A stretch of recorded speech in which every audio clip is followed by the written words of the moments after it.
Today is the 28th day of March. It is Thursday and Easter time has come. This is the day when Jesus prepared for his death and resurrection. We're going to be reading about it, friend, and I hope that you're having a good time wherever you are right now in the world, and that life is smiling toward you and that you're feeling strong in your inner man. That is my goal. It's that you may feel strong in your inner man. And just know that I'm praying for you and you're on my mind, but most of all, you're on the mind of your Creator and of Jesus Christ himself, who is the King of Kings and Lord of Lords, and he knows and he sees everything. So don't worry about anything. Today we're going to read Matthew. Yep, we're jumping backwards into Matthew 17 through 75. And the reason we're doing that is because we're going to be in the Easter story so that we can follow Jesus through the next couple of days. All right? So let's read and let the Word of God speak to us. Here we go. Now on the first day of unleavened bread, the disciples came to Jesus, saying, "Where will you have us prepare for you to eat the Passover?" He said, "Go into the city to a certain man and say to him, 'The teacher says, my time is at hand. I will keep the Passover at your house with my disciples.'" And the disciples did as Jesus had directed them, and they prepared the Passover. When it was evening, he reclined at the table with the 12, and as they were eating, he said, "Truly I say to you, one of you will betray me." And they were very sorrowful and began to say to him one after the other, "Is it I, Lord?" He answered, "He who has dipped his hand in the dish with me will betray me. The Son of Man goes as it's written about him, but woe to the man by whom the Son of Man is betrayed. It would be better that that man had not been born." Judas, who would betray him, answered, "Is it I, Rabbi?" He said to him, "You have said so." Now as they were eating, Jesus took bread and, after blessing it, broke it and gave it to the disciples and said, "Take, eat, this is my body." And he took the cup, and when he had given thanks, he gave it to them, saying, "Drink of it, all of you, for this is my blood, the blood of the covenant, which is poured out for many for the forgiveness of sins. I tell you, I will not drink again of this fruit of the vine until the day when I drink it anew with you in my Father's kingdom." And when they had sung a hymn, they went out to the Mount of Olives. Then Jesus said to them, "You will fall away because of me this night. For it's written, I will strike the shepherd, and the sheep of the flock will be scattered. But after I'm raised up, I'll go before you to Galilee." Peter answered him, "Though they all fall away because of you, I will never fall away." Jesus said to him, "Truly I tell you, this very night before the rooster crows, you'll deny me 3 times. Peter said to him, "Even if I must die with you, I'll not deny you." And all the disciples said the same. Then Jesus went with them to a place called Gethsemane, and he said to his disciples, "Sit here while I go over there and pray." And taking with him Peter and the 2 sons of Zebedee, he began to be sorrowful and troubled. Then he said to them, "My soul is very sorrowful, even to death. Remain here and watch with me."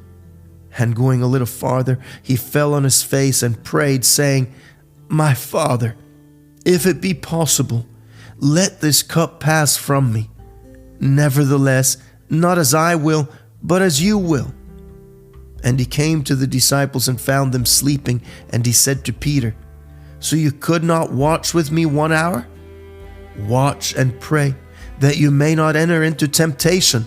The spirit is indeed willing, but the flesh is weak." Again, for the second time, he went away and prayed, "My Father, if this cannot pass unless I drink it, your will be done." And again he came and found them sleeping, for their eyes were very heavy.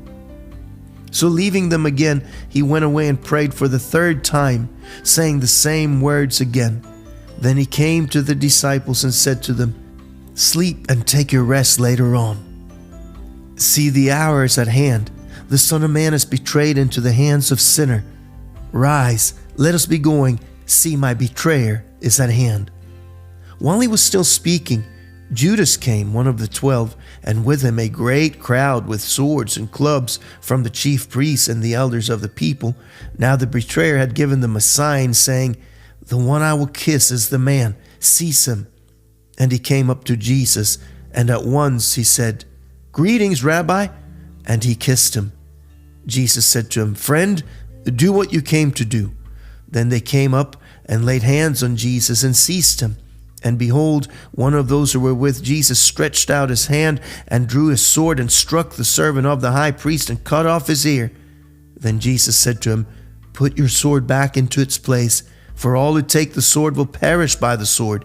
Do you think that I cannot appeal to my Father, and he will at once send me more than 12 legions of angels? But how then should the scriptures be fulfilled that it must be so?"